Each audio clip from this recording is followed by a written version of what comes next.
नमस्कार. आजची आपली रेसिपी आहे स्पॅनिश ऑमलेट. हे ऑमलेट बनवण्यासाठी इथे आपण पॅनमध्ये 2 टेबलस्पून तेल घेतलं.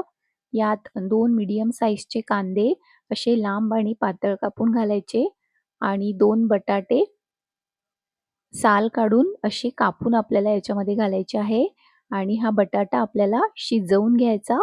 यात आपण थोडंसं मीठ घालणार आहोत आणि हे मिक्स करून याच्यावरती झाकण ठेवून आपल्याला हा बटाटा शिजवून घ्यायचा आहे. तर इथे बटाटा छान शिजलेला आहे.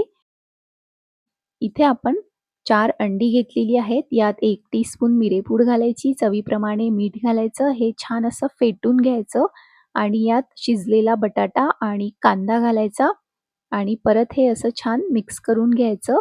इथे आपण पॅनमध्ये 1 टीस्पून तेल घेतलं. यात एक बारीक कापलेली शिमला मिरची घालायची. शिमला मिरची थोडी झाली, की यात हे मिश्रण आपल्याला या पॅनमध्ये हे मिश्रण घालायचं आहे आणि हे व्यवस्थित सेट करून घ्यायचं. याच्यावरती कोथिंबीर घालायची आणि चिली फ्लेक्स घालायची आहे 1 टीस्पून. ऑप्शनल आहे, नाही घातली तरीही चालेल. याच्यावरती झाकण ठेवायचं आणि 3 ते 4 मिनिट लो फ्लेमवर हे होऊ द्यायचं आहे. तर खालच्या साईडनी हे छान झालेलं आहे आणि आपण हे प्लेटच्या साहाय्याने पलटवून घेणार आहोत. तर दुसऱ्या साईडनी पण आपल्याला हे असंच 3 ते 4 मिनिट लो फ्लेमवर होऊ द्यायचं आहे.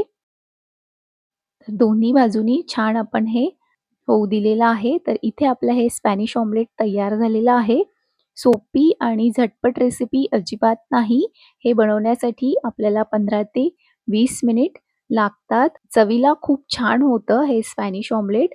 तर नक्की करून बघा आणि तुम्हाला ही रेसिपी कशी वाटली ते आम्हाला नक्की कळवा आणि अशाच आणखी रेसिपीज बघण्यासाठी फॉलो आणि सबस्क्राईब करायला विसरू नका.